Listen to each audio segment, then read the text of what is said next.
Today we pay tribute to our founding fathers who created one of the most brilliant documents of the 20th century, the Indian Constitution, which ensured adult franchise for all. We also welcome you to the next session, Why I'm No Longer Talking to White People About Race. Moderating this session is David Olusoga, but before I get into that, this session is sponsored by the Patrika Game Changer series. David is a British-Nigerian historian, producer, and presenter. He writes for The Observer, The Guardian, New Statement, and BBC's History magazine. David.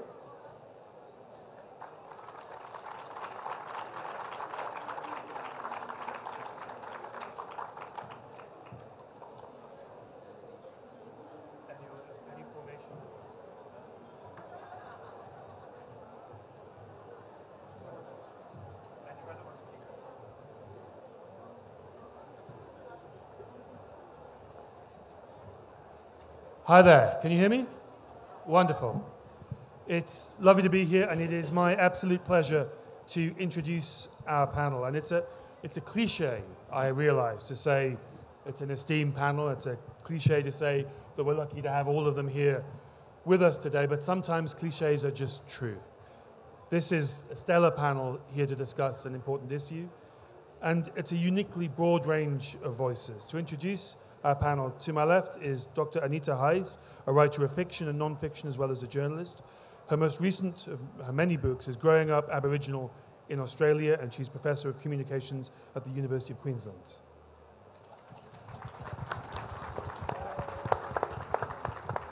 Professor Frankie Edozien, sitting beside her, is a Nigerian-American writer and academic. He writes eloquently about both of those nations, and he writes for several publications in New York. His memoir, Lives of Great Men, Living and Loving as an African Gay Man, has won multiple awards.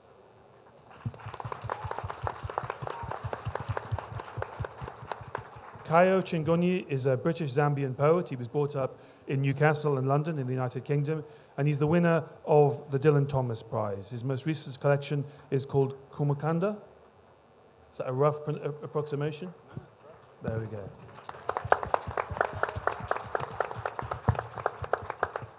Reni Eddo-Lodge has done perhaps more than anybody in Britain to shift thinking.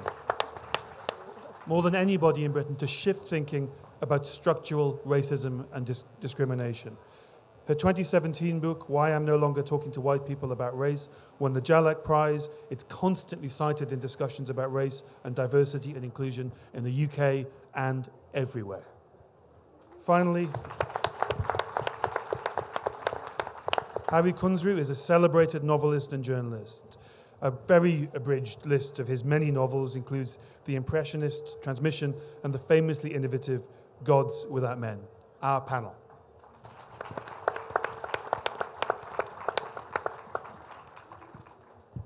There's one thing that's common in the experiences of everyone on this panel, which is interaction with Britain and Britain's empire. So I would like to ask everyone, starting with Reni, how have these debates and problems about race, how do they stem out of the colonial experience? Okay, first off, thank you everyone for being here, and thank you for having me, and I'm really excited to sort of discuss these issues with these brilliant writers on the panel. I think it's quite an honor to have these brilliant writers, you know, provide their perspectives on a panel named after my book. That's a little bit mind-blowing. For me, I think growing up as a British Nigerian person in the diaspora, you know, my approach and my thinking on these matters, they were initially very parochial. And as I've sort of like evolved on my journey as an anti-racist, it's becoming more obvious to me that the problem of essentially whiteness as a dominant political structure is something that affects all of us in the world who have been touched by, you know, the forces of colonialism across the world. And it almost sounds a bit naive, I think, you know, to say that. But I'm constantly blown away about meeting people from around the world who are using my essentially largely parochial work based on, you know, the domestic like attitudes in Britain, and I'm blown away by the way in which time and time again people come to me and they say, yes, like we're dealing with the same things in Brazil, we're dealing with the same things in New Zealand, we're dealing with the same things in Canada. And so I'm struck by how an experience which I initially many years ago thought was, you know, highly individualistic, and that was because I happened to be in an environment where when I tried to challenge racism around me, I was constantly told it's all in my head, is actually a global structural issue. You know, I think I've always intellectually known that, but as I, you know, continue my journey as an anti-racist and I meet so many different people around the world, it's becoming more clear to me, I know it in my heart now, that this is a battle that we fight externally and also internally, like how white supremacy has essentially colonized our thoughts, colonized our thinking, and it's something that we constantly continue to have to push back on. And so, I'm forgetting your question now, I suppose, but... Well, I think you've answered a more interesting one. And what I'd like to do is put that thought to Anita. How, in the Aboriginal Australian experience, has the ideas and the dilemmas that Reni's work has highlighted, how have they been welcomed? How have they fitted into your experience? I'd like to start off by greeting everybody in my language. So I say, Yiradoo Yundu Anita Heiss, Baladu Wiradjuri Geelang, Arambajibu, Branglibu, Megandi, Bala Williams, Yindamaradu, India Gu, Mangu.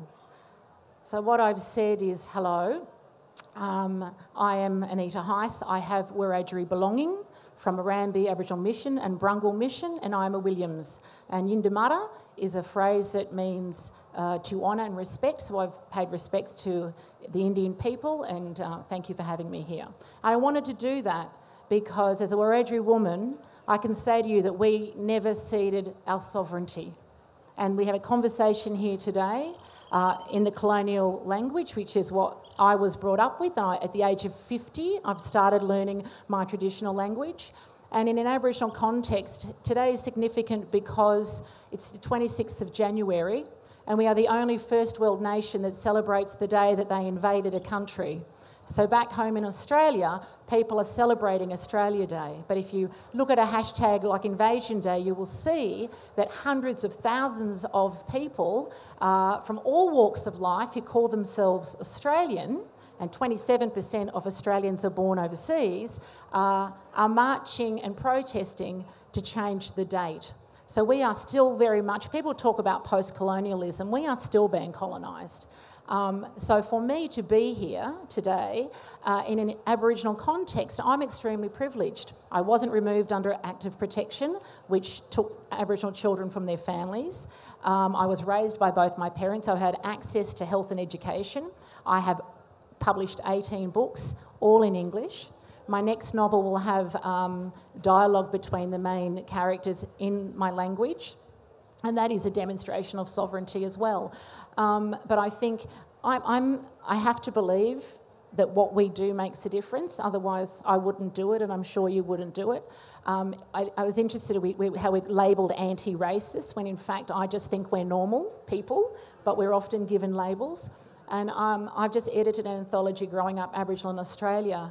And Australians think that the issues that we talk about as First Nations peoples are from the past. But 52 people in this anthology, ranging from 13-year-olds to 70-year-olds, talk about how every day of their lives they are challenged by non-Indigenous people who think they have the right to question their identity, and to ask them, what blood quantum are you, but what caste are you? And caste means something different in my country, but what caste are you? And how can you be an Aboriginal person if you live in the city? And some very smart guy tweeted me today and said something like, well, assimilation has worked because you're using social media. You know, social media is the only platform where we have a voice, to be honest with you. And so I think we have demonstrated extreme resilience in a very small population of a very Western monoculture in Australia. and we are doing the best that we can. And I think at an international level, we have gained more respect than we have on our home soil, and I know that's true for lots of other people as well. And the sad thing is the things that we share in common are quite often the negative experiences of being people of colour or of being a minority. Does that answer your question, kind of? Thank you. Right. Thank you. Kayo, can I ask you, these debates that were raised by Reni's book, how did they impact your thinking? The thing that I found most moving about some of the things that Reni's book raises, I think, is this idea of critiquing the notion that whiteness is the normative position, is the default position for humankind, and any other subjectivity is somehow a defect or a deviation from what is normal. And I feel when you start to critique that notion, what is aspirational in your mind changes. And also what is possible for you to identify with changes as well.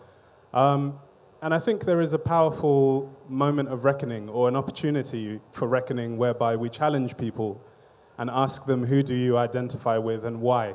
And in asking those questions, we actually break down some of the things that have become so ingrained in our thinking, in our psyches, especially in somewhere like the UK. That's really the single most important thing I've taken from it, and the thing I keep coming back to in discussion with people, really challenging that notion of what our norms are and who is normative and who gets to stand in for other people in our media, in our books, in everything that we see. Shifting that is an important part of the discourse, I think. Reni, as you said earlier that this began as a project which you thought you were expressing a personal position that was not universal. Can I ask, Frankie, have you had a similar journey of discovering that the issues that you were facing, the debates that you were having, were not isolated, that you were part of a commonality? Yes, absolutely. So I am somebody who grew up in Nigeria. My first identity was as an Asaba man, which is in southern Nigeria. We're Igbo people. I grew up in a really large city, Lagos, but I never saw myself as a Yoruba person. I always saw myself as an Asaba person. And growing up in Nigeria, I did not have a sense that I was not worth anything, because I was always told to be a proud Asaba person. And when I first moved to the UK, it was very difficult for me to understand that I could not rise to the highest levels of journalism. And so I abandoned that and I went to America. And then in America, I discovered that this proud Igbo person fell into this huge catch-all of just black, you know? So I'm thinking to myself, well, there's all kinds of black people, but first of all, I am an Asaba man, I am a Nigerian, I am an educated person. So the assumption every time I walk into the room that I've got to prove myself over and over again, and I've got to be silent with all the microaggressions that come in with the office. And then I learned that there were these code words for us when we speak up for ourselves. We're called angry, you know? Like there's like horns coming out of our heads and like our nostrils are blaring. And this happens over and over again. And then I realized very early on that this does not happen just only to the African immigrant. This happens to the African who has been in America for hundreds of years, longer than I have. And I'll just give you one brief example. I'm a tennis lover. And last year at the US Open, there was some drama with Serena Williams calling the umpire a thief for docking her. And newspapers in our country and elsewhere depicted her complaining about this as an angry woman stomping, nostrils flaring, and just trying to caricature her as somebody not worthy of being angry because she was black, as if there is something wrong with that. So what I do in my work and in my thinking, when I'm in the office, I try to not do things that make me lose my job, but I always call out microaggressions. I always tell people, it's good that you're from the majority, but I have something to contribute as well. And it's not okay to label me as angry because I stand up for all of us. I always believe that a rising tide lifts all boats. So wherever you are, whatever you do, one of the things that we could do is to hold up a mirror to ourselves, and we may not always like what we see in it, but it's never okay for you to sit back and let microaggressions stand, because that leads to other things. That leads to this inferiority complex that colonialism tried to give to us. We went to Britain because they told us Britain was great, right? If you didn't tell us, we might have stayed home. But upon getting there, you cannot treat us as if we don't belong, because you already told us this was great. If you're a Nigerian like me, you have already grown up with black pilots, black doctors, black nurses. So for me, that is not new, striving for excellence. And being told that I'm angry because I complain that people with less experience than me, but look different, get more opportunities, does not fly with me. And I don't think it should fly with any of us here. Thank you. Harry, the fact that we're having these conversations, the fact that Reni's book has been an international success, is there something happening about these debates and about ideas that were unchallenged, like whiteness, just a few years ago? Why now? I mean, it's very interesting. I mean, I think we are part of we stand on the shoulders of giants. We have got to a stage in our history where there is a critical mass of people of color in positions where we can get beyond this stage and we can speak.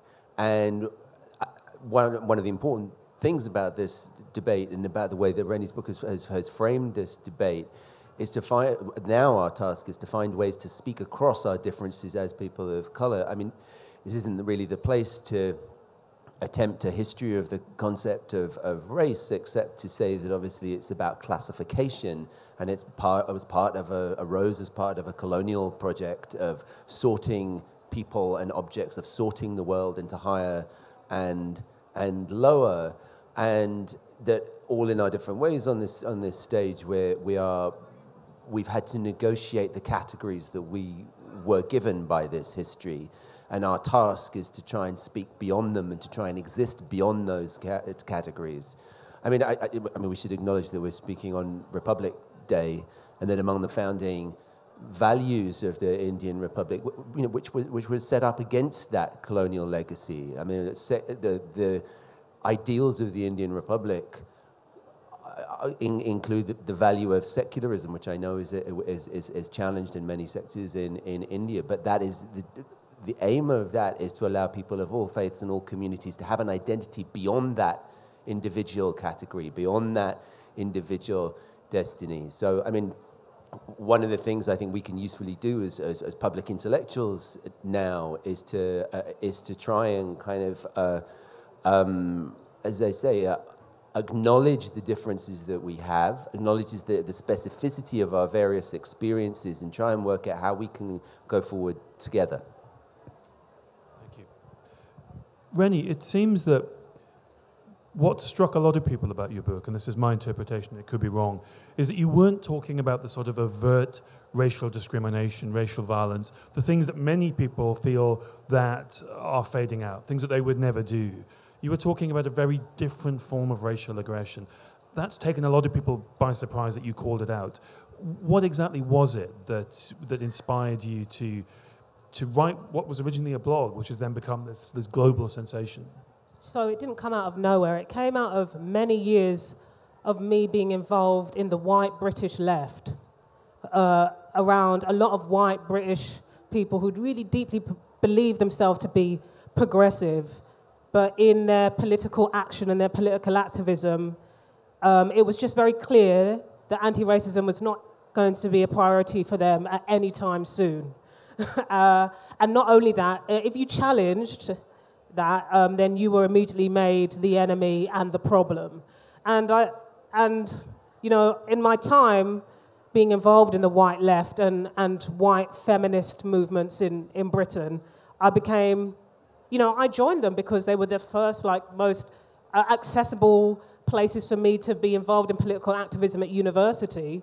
And I became quickly very disillusioned because, you know, challenging racism was a no-brainer to me, and I was constantly told, this is not really a priority for us.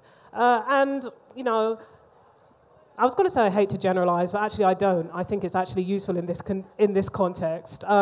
These were people who, you know, we actually came from vastly different backgrounds. You know, I grew up in Tottenham in northeast London, like hugely multicultural, and I really saw classism and racism and sexism as a shared struggle.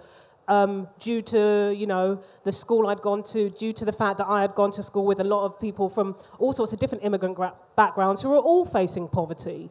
And I actually found myself in and post-university surrounded by a lot of people who were white and middle class on the left, for whom these people who I grew up with were a thought experiment.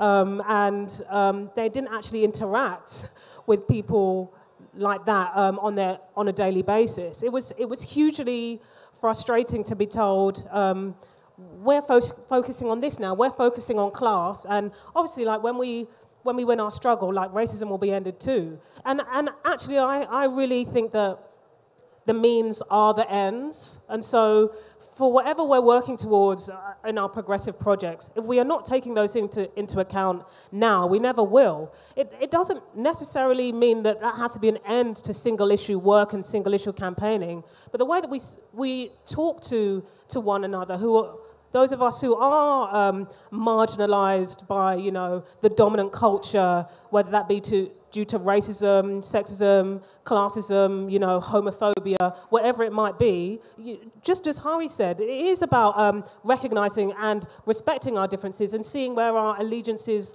cross over. You know, I had a really fascinating conversation a couple of years ago with a white American academic, actually, and what she said really, I forget her name, but what she said clicked for me. She said, ultimately, when it comes to the reactionary right, we are all their enemies. And the political moment where we're in now, those people were coming closer and closer to power. And so if not just broadly, not even when it comes to things around social justice, but if we're not building links with, you know, the environmentalist movement, you know, ultimately, when it comes to the hedge fund managers who are funding Breitbart, they're coming for all of us. And that's something that, you know, is constantly at the forefront of my mind when it comes to this work. Do you think there's a reason why, it seems this is very positive, your book has had a huge impact, there's been a movement developed out of it and other innovations, and yet, turn on the news, the rise of populism, Trump, many other phenomena. Are these two things connected? Does anyone have views on the panel of that? Is one a mirror image of the other? Is one a shadow of the other? I mean, it's a really good question. It's one that I've really thought about myself because, you know, here I am in a cultural profession. I'm not a politician. I deeply want to change the world, but I've chosen not to be a politician. And actually, you know, now I'm in a position where everybody who I know who wants to change the world, we are influential in culture. But when you look at British politics, you're like, you know, are we making a difference? I would like to believe that we are because, you know, ultimately, the way that I wrote my book, I wanted it to be as accessible as possible so anybody, 16-year-olds or 60-year-old, could pick it up and be able to understand. And I do think that the culture shift is going to have a huge effect on our elections in 5 years' time. But there's a political urgency that has to be responded to right now. And, you know, I just have a feeling that certain figures on the reactionary right in England, like, you know, they're not going to engage with this culture. And it's something that, you know, I talk about with, like, people at home a lot. You know, how are we responding to this? Or are we retreating into our books and our, you know, representative films that we finally have, and we're saying, oh, yeah, this is speaking for us, and so nothing more needs to be done. Anita, is that agency, that new voice that's Reni's an example of, do you find that in Australia, even in the face of all the difficulties you're facing? Well, there's a couple of things I just wanted really quickly to say about, so my experience with American publishers, having conversations with them, it's about Trump and reading, and your book, is that Americans don't necessarily read out. I would suggest that people voting for Trump aren't reading at all, but I do believe, sorry if there's not, really? not sorry, but there's a really low literacy rate in the US, and I do believe that books can make a difference. I write because I believe that literature can make social change, and that's why I write. I do believe that and Reni and I were talking about this in the green room, that I've seen in the last 12 months an extraordinary shift in Australia in people engaging in Aboriginal stories, in our voices that are challenging and heart-wrenching, that demand respect, because we deserve respect. And in this anthology that has gone into reprint after reprint after reprint, and it's written for school teachers, same as you, wanting it for a broad audience. It's written for, 15 to plus, and because the classroom, I believe, is where we can create the change that we need for future generations. So I didn't learn about... Thank you. I didn't learn about... I learned even at my school that, Aboriginal people waved the boats into Botany Bay, which was bullshit. Sorry. Edit that out. We didn't have profanities. The colonisers gave us those. Our history books didn't talk about the warfare, where it's documented that there were wars. Australia had the greatest undeclared war in history because it wasn't declared war. And so it's really important for us to be writing us into the history, which has conveniently left us out. And I do believe that I have seen in the last 12 months, and I've published 18 books, and my PhD was on Aboriginal literature and publishing, and I have travelled the country, and I've worked in classrooms, and one of the reasons I write for an educational market is because I still today have teachers who are talking about stereotypes that are so antiquated, that are perpetuated by the mainstream media largely, and by a media who will still allow a conversation that generates race hate, even though we have racial vilification laws in our country.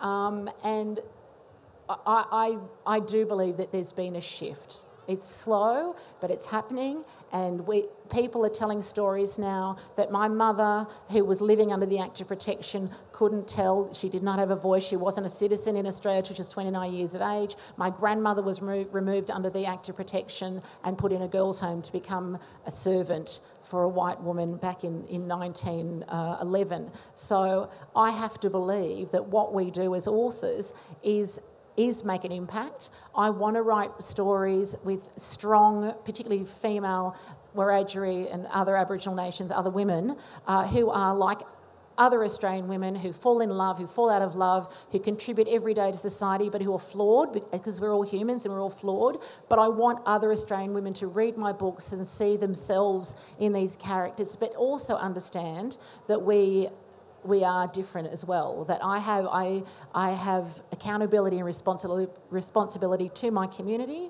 as an author, as an ambassador.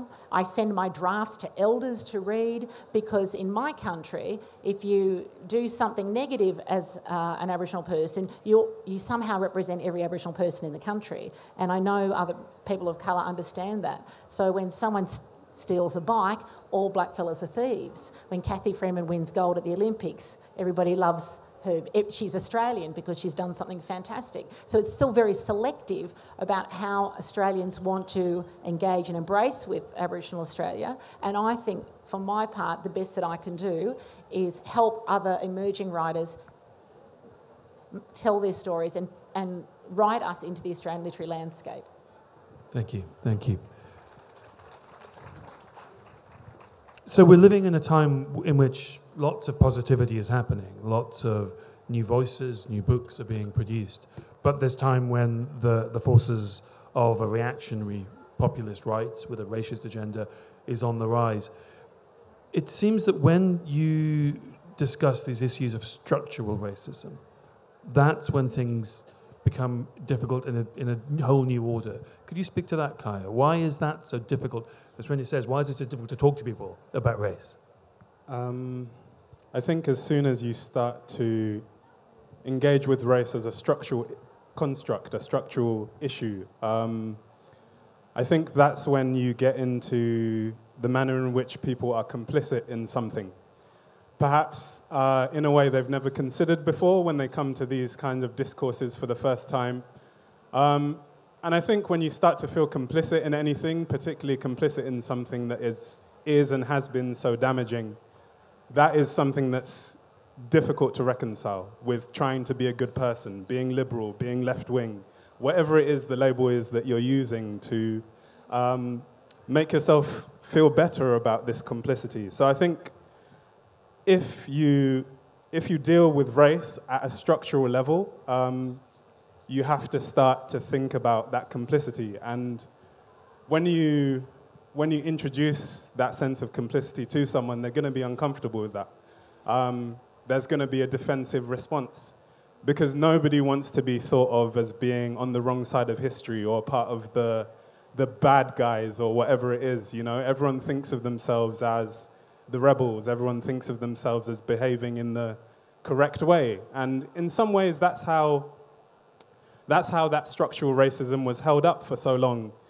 There was this process whereby whiteness was the normative position, other people were lesser in some way, therefore they deserved the treatment that they got because they were lesser. But as soon as you start to dismantle that, then what does that system mean? What is it that you were born into? What can you do with all this history? So I think that's what makes people uncomfortable. You can't hold all of that guilt and shame and complicity. And I think as soon as you start to admit to that discomfort, positive and meaningful conversations can be had. But they're difficult, they're uncomfortable, painful even. I mean, would you, Harry, would you agree that, it seems to me from my observations that an awful lot of sectors of society have given themselves a free check on this. We've decided, looked at presumed that good people, nice people, are going to do nice outcomes, that people who feel that they aren't racist are not going to behave in ways that are racist, and that institutions will automatically open their doors. But that hasn't happened, and it's really interesting that it hasn't happened in the liberal arts, publishing, museums, universities, the world I work in, history, television. These are areas that have done very, very badly at inclusion, and yet they're full of people who would be deeply hurt if you suggest, as I feel we must, that they're acting according to racial hierarchies.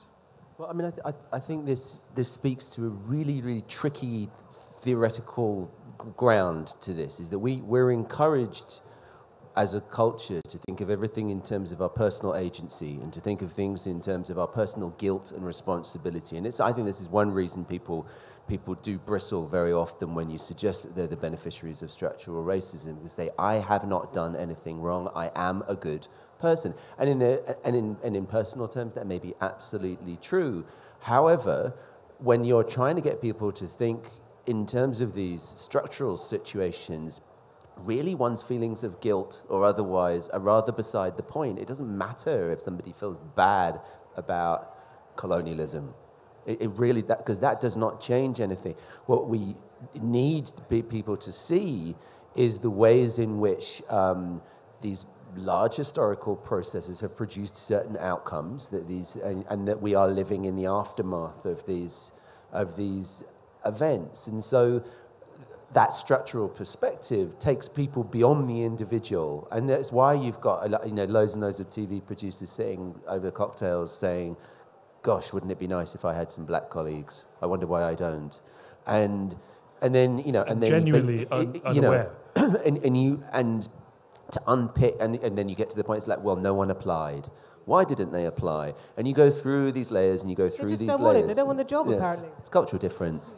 And but so it demands a kind of act of intellectual unpicking in order to make these things visible. And people are very resistant to it. I mean, in the US, very often, I find people on the white right saying things like, well, my ancestors had nothing to do with slavery. We turned up here as German immigrants in the 1920s. But they did. You know, but and then you say, well, but you're the beneficiary of a system that was erected before your ancestors turned up, and that's the leap that is intellectually not intuitive, and it's something that we, as I think public intellectuals, have to help people to understand. And that's the real trick, isn't it? And it is sadly going to come down to us who want to call this stuff out to find a way of dealing with this discomfort. And it does seem that no one else, it's unfair, but it is people who want to confront this who are going to have to try to bring people with us. Would you agree, Reni, or was that asking too much? I don't think it's asking too much at all, because the hypocrisy in that kind of individualism that comes from people who have benefited from generations of white supremacy that is built on a foundation of plunder and attempted genocide and theft, is like they have no problem with generalizing and treating people who are not like them as a group. You know, and so it was mentioned that, you know, an Aboriginal Australian who, you know, is doing amazing at the Olympics is, wow, an amazing, like, you know, example of Australian talent, whereas an Aboriginal Australian who steals something, well, they're all like that. I think everybody who you know, lives under the legacy, the direct legacy of colonialism, which frankly we all do, but some of us feel it more than others because some of us are flipping reminded of it every day, and others just swan around saying nothing to do with me. There is a grouping, and yet I think white people who benefit directly from whiteness as a political structure love to think of themselves as individuals who are entirely in control of their own lives and literally have nothing to do with anything else that's really happening in the world or around them. And even just logically, take the politics out of it, like we all affect each other every day. Where you stand, somebody can't stand there because you're standing there, you know. And so it's, there is a deep hypocrisy in that political position, which is, even if a white person is not critical of the, you know, generational benefit that they have enjoyed, they know somewhere subconsciously that, like, they're grouping us all the time. I mean, it continues to happen to me post-publication of my book. I remember shortly after my book, there was a terrorist attack. And I was, I had walked into a pub in London Bridge to have a look at the screens because, you know, horrible things happened and I want to get a news update. I suddenly realized I was like the only black person in the pub, and the landlord came over to me and said, "Are you buying a drink? Are you getting out?" essentially, you know. And the more I reflect on that, it's ridiculous that happens after I publish a book about racism, but the more I reflect on that, the more I think, wow, you know, I just don't think that would happen to my white male friend. He would have been able to stand there and watch the television news of a terrorist attack without being bothered. And so, you know, I'm still seen as a member of a group all the time. And white people who are not critical of white supremacy, I find it's a punch in the stomach to refer to them as a member of a group who engage in a type of group behavior in which they reinforce on a regular basis and do not challenge one another on it. And, you know, my white readers who have read my book say, gosh, I tried to have a conversation with a family member about some of the things that your book spoke about, and they literally broke down, like malfunction, you know. And to me, that is so, it's almost, I guess, entertaining in a way, because I'm like, wow, I've been used to being part of a group for my entire life. In fact, I act on my best behavior all the time because I'm like, the rest of the group is going to get smeared if I do something wrong. It's just incredible to me, the hypocrisy in that position. Can I just jump in and say something quickly about whiteness? In one of the hashtags that's around on the American alt-right at the moment is, it's okay to be white. Because when they hear a discussion like this, where it's saying white people this, white people that, it's easy for an outright political figure to say, look, these people just want you to feel bad about yourself all the time. They want you to exist in a state of permanent guilt. You're not allowed to be proud of who you are, which is why it's very important for us to distinguish whiteness as an abstraction, as you said. Whiteness is a default, in a system where the non-white is a deviation from a norm, from any actual concrete identity. Like you can be proud of the fact that you have Irish heritage, that you're Scots-Irish, that you're from London, from Germany, wherever it is. And just like anybody, you have a right to your history and to be proud of that. But what you don't have a right to is to assume that default position and to make the non-white, the other, into the lesser term in a hierarchy. So when we talk about whiteness, we're not attacking individuals for the things that they can't change. What we're doing is we're trying to kind of upend a sort of a historically based structure. And if I might interject, applaud. if I might interject, most of my white friends, who I guess at this point the alt-right would call them race traitors, you know, are testament to the fact that, you know, this isn't actually anything really to do with race as a biological construct, which in my opinion doesn't really exist.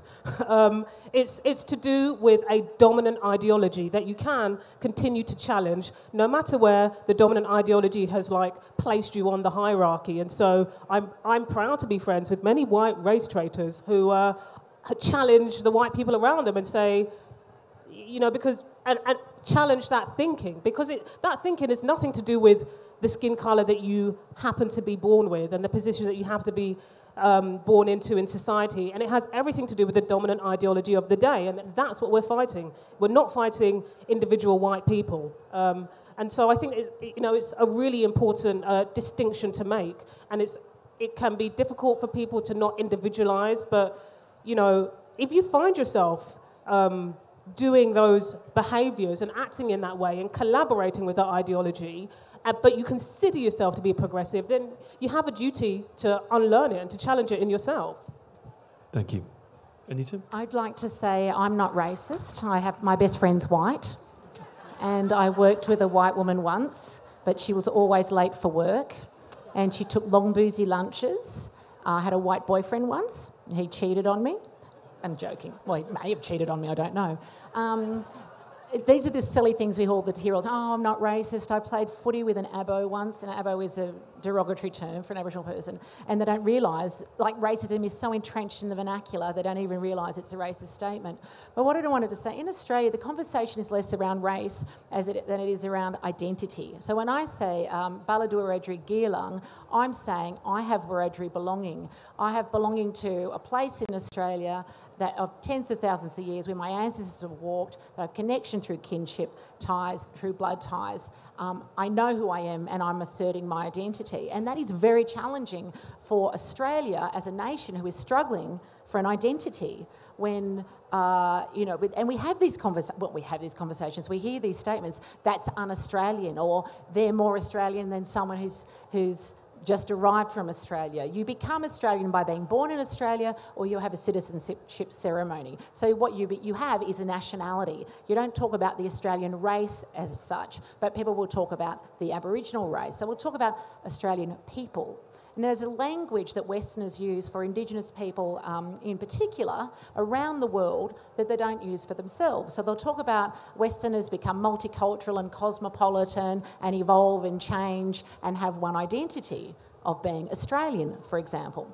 When we talk about Aboriginal people in the same context, we're not allowed to evolve and change and grow and be multicultural. If we marry out, we are watering, and we have children, we're watering down our bloodlines. We're losing touch with our roots. We're straddling two worlds. We're told, so my father was Austrian and my mother Wiradjuri, so I'm told I'm half-caste. You never hear Australians say they are half-caste Australian because one parent was born in Germany or Ireland or wherever. You never hear Australians saying, oh, I'm part Australian. So they have a language that they use for us, but they don't use it for themselves. And Westerners do it everywhere. And in one breath, they can say, you're an Abo, so they're telling you in a derogatory way, you're Aboriginal. But in the next breath, they'll take half of your identity away and say, but you're only half-caste. So there's this sense of, I have a right to determine and define who you are. And that's a reality that we still live with every day. And last week in Darwin, a bar was shut down for a number of days because the owner of that bar sent a text to their staff asking how they could keep Indigenous people out of the bar by changing a dress code for them and charging them for water. The instruction was, if an Indigenous person comes to the bar, charge them for water. Now, under the law, water is kept on the bar for free. So this is 2019, and that's still happening. Is it 2019? Yeah, it's 2019. Could have been, 1919. My particular favourite of those little linguistic tricks is that a British person living in India will describe themselves as an expat. Now, I would try being an Indian person moving to London and tell people you're an expat and see what people say to you. I think in a moment we have to start taking questions, but I just got one point I think I really need to say, which I'd like to put to you, Frankie, about Reni's book, which is one of the things I would think was most important about it, is you were very upfront about the fact that dealing with this is personally damaging. It is dangerous. It leads to personal harm, to higher rates of mental ill health. We've got to fight this battle, but we've got to look after ourselves, haven't we, Frankie? So I don't think we can make any progress by being polite about it. I don't think we can make any progress by not making people uncomfortable. I think it's okay to tell people they have racist behavior, but that does not necessarily mean that they are racist themselves. But very often, and I've heard this conversation among us, and all I keep thinking is that, but we're being so polite to them. And so they don't realize that, you know, structural racism benefits them. It benefits all white people in the West. So in the country that I live in now, it took 2 years for the newspaper to say the president engaged in racist behavior. And they couched it with something called white nationalism and white, not supremacy, because nobody wanted to be accused of being a race baiter, you know. So what I say... Racially tinged. Racially tinged. Insensitive. You know, when you can just come out and say, you know what, this is racist, and you need to deal with this, because what you think is upholding your culture is actually racist behavior. So it is not going to be helpful for us to continue as the aggrieved party to always be the one who is polite and watches what we say, and we cannot say to people, look, man, I don't think you're a racist, I don't know what's in your heart, but what you've just done is racist behavior. I don't think that it is okay for you to run a business and have only white people in it and say no black person or no brown person applied. You need to do more. It's not us who are supposed to make you uncomfortable with us. We're not the ones to make you feel more comfortable with black people. That's not our job. You have to work on that yourself, but it is our job, all of us who are writers and people who help people think, to say to people, what you are doing is wrong. I don't believe, as maybe you read, that Trump voters don't read. They do read. But they are reading stuff that their own gatekeepers are putting out there. They are reading newspapers that don't say their president is racist. And so they believe that he is just fine and he wants border security and he has no issues with black and brown people, when black and brown people know his history. When among us, we know that he made fortunes from keeping black and brown people from renting properties. It is not a secret. But among the majority, that is not something that's of interest to them. So what I say is that we have to be able to point these things out to people in charge of coverage, the people in charge of, the people who are gatekeepers, and say, your behavior is racist. Maybe you don't think you personally are racist, but what you've just done by charging brown people for water is racist behavior. There's no way else to put it. What you've just done by asking her, are you going to buy a drink or get out, is racist behavior. Because brother man next to her doesn't have to deal with that. So we cannot have progress without a little discomfort. And we can be a little less polite perhaps, or maybe even very, very polite, but be very, very clear with what we're saying. I don't think you're a racist, but your behavior is racist.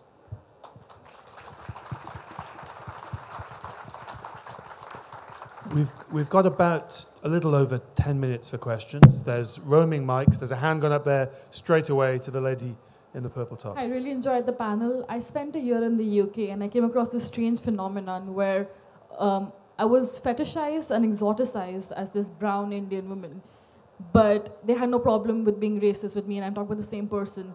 For example, a white friend of mine, British friend, said, oh, I love Indian women, I love the brown color of skin, I love your food, I love your culture. But then a terror attack happened recently in the UK. I think the people responsible for it hailed from Luton. And his quote was, yes, there are lots of foreigners in Luton. It was the exact same person. I don't understand this behavior at all. Could you comment on it? So where does that cognitive dissonance come from? Any of the Brits want to take that one on? Like fetishization of these people along with racism. I mean, it's two sides of the same coin, isn't it? It's not quite seeing you as a human being. You can't fetishize someone if you see them as an individual. You see them as an attractive type or an unattractive type. More on that. There's always been Australian racism that would see people as subhuman or superhuman, whereas true anti-racism is to see everyone as humans. Exactly, yeah. And I think that actually there's something to be said there about where white British progressives are going, thanks to, my book being used as a conversation starter, which is now there's a superhuman thing going on, particularly I think with, and I'm sure many of us, who live in or are familiar with Britain can recognize this as well, where they now want to deify us and be like, well, what this person's written is gospel. And I think that's really just as dehumanizing as telling me to buy a drink or get out. Yeah, there's this sense that, like if you publish this book and it becomes popular and people use it to start conversations, you suddenly become an emissary of blackness going out into the world in order to educate people and make them feel better and let them understand. And I feel this is one of the critical things about why you wrote the book. You wrote the book because you didn't want to be that person anymore. You didn't want to do that anymore. But the odd thing is the book brings that about and makes that more prevalent. And there's this thing, I suppose, where people start to feel comfortable with one person, and so they feel they can say these things. Suddenly they identify with one person, and so that's when they feel they can say these things. It's a really strange phenomenon. I say strange. Strange is the word that I use when I mean racist. That's a really strange thing that you just said. That would be the being too polite that Frankie was talking about. But I feel when those things come up in the UK now, I just say, how can you identify with me and say that in the same breath? And then we get into some real conversation. There's a question from the lady in the black at the front. Hi. So my question is actually sparked by when you said that you were introduced to things like the white left and white feminism at university. So the thing is, like a lot of other Indians here, we don't interact physically with white people every day, but we interact with them in our heads through pop culture and through books.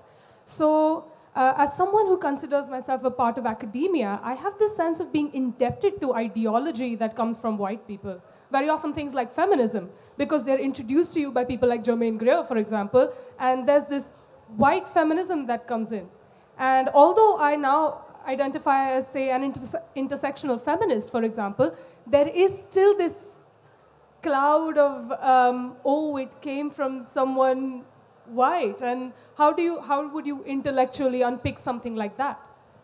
I think it's a good question. I write in my book that, I still strongly, feminist thinking, feminist activism, it really made me the person I am today. I strongly identify with the movement.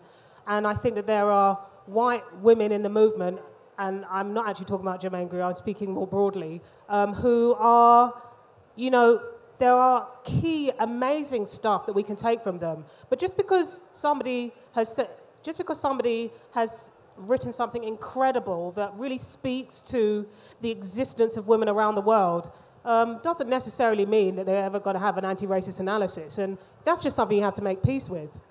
And another thing that has been hugely beneficial to me is broadening my definition of what I understood feminism to be. I mean, university, terrible place to learn. The curriculum was entirely white, There was no sort of like, there was no black feminist text, there was no like womanism, there was no like women of color work. Like, honestly, it was a terrible place to learn, and it's unfortunate that's the first place that I interacted with the feminist ideas, but broadening my understanding and really like reading the work of women of color has been, incredible. That's kept me in the movement. Because if I just hung around like trying to get some validation or some mutual understanding with white women who were involved in feminism at the time, I'd probably be on the reactionary right by this point. It would be a nightmare. And so, yeah, continue to broaden it. And I think that when it comes to feminism, as women, there are so many like identifiable experiences that we can all benefit from. And I've come to peace with the idea that many white feminists, not all, but many who have not challenged themselves and are not familiar with anti-racist thinking will disappoint me at some point. Thank you. There's a question. Yes, thank you. Hi. So on one hand, any and every minority group is constantly fighting for their dignity in terms of being identified as independent individuals with minds and identities of their own. And on the very other hand, all of you very correctly pointed out that we need a certain form of collectivization to make our voices heard. So that kind of collectivization does eventually lead to generalization. So how do you kind of make sense of this very inherent dichotomy that exists in this fight where minority voices are constantly trying to become dominant? Do you have any thoughts on that, Anita? No, okay. If I can go through to the keeper. I have thoughts, but I don't want to talk too much. For me, the collective is about how we work together to overthrow it, to overthrow the ideology. When I talk about collectivism, I don't mean, me and Kayo think the same because we're black, to me, it's about shared aims. And it's not even sometimes down to shared values, because our values could be different. It's our aims that are similar. And we push back on a kind of like biological determinism of, these people all look alike and so they think the same. That's absolutely part of the collective demand, I think. Anybody else want to take that? Well, I mean, I think we're in quite a weird political moment where we're quite confused about difference and whether it's okay to make common cause with people who are different from us, and I think the idea of shared aims is a very good one, and it's one that doesn't get us into certain sorts of muddy waters. I mean, I think this phrase identity politics comes up a lot at the moment, often in contrast to some supposedly other kind of politics, which is more able to deal with collective experience, and we've taken a strange turn where, instead of trying to get beyond the categories that have been given to us by history and by ideology and really move forward into genuine new forms of collective life, we've been reduced to making demands of the big other to recognize our particularity, to recognize all these slicing and dicing kind of categories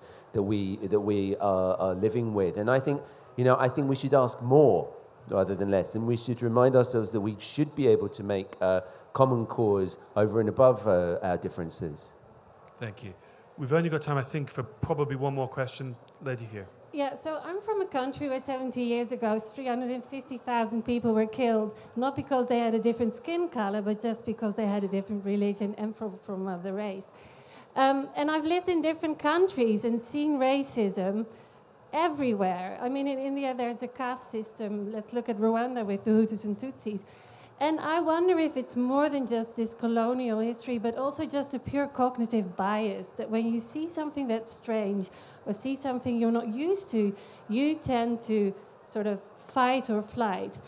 And especially when thinking about this collective coming together, what are your thoughts on that? I mean, I am cognitively biased. In the Netherlands, if you have a Moroccan surname, the chance of not getting a job when you apply with your own name are like 40% less. So I wonder if it's not just really ingrained in every human being, whatever your color. But I'm white, and maybe I shouldn't be saying this. It's an interesting one. Are we all a little bit racist?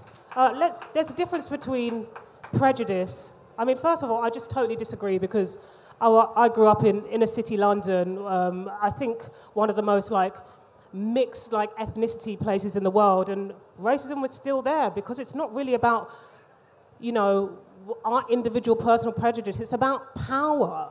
It's about power. It's about people who are not questioning that bias, who are in positions of power. So when I write in my book that, look, you can have your individual prejudice, but if you are not someone's landlord, if you're not someone's boss, if you're not someone's university admissions professional, how can you enact that? And when we talk about structural racism, we are talking about how this affects people's life chances, how it affects people's education, schooling, access to university, housing, access to jobs.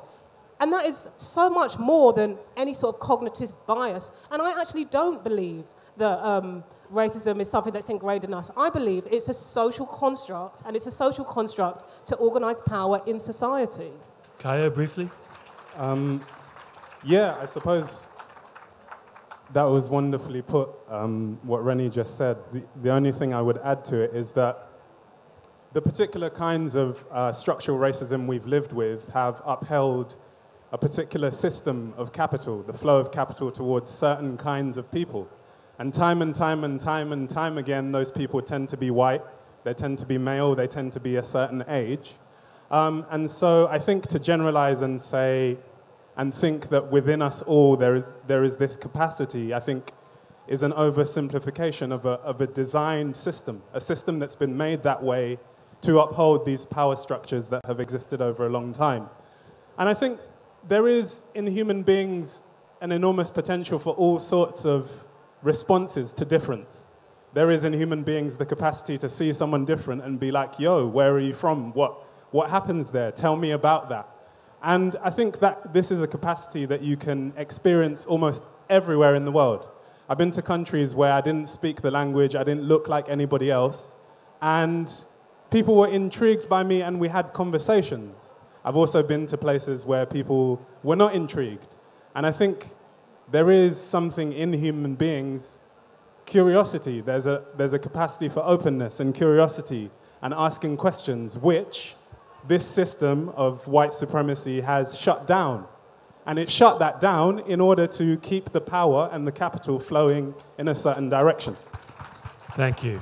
I'm afraid on that really important note, that's us out of time. I'd like to thank Kayo Chingonyi, Anita Heiss, Frankie Edozien, Harry Kunzru, Reni Eddo-Lodge. Thank you very much. Thank you. What an amazing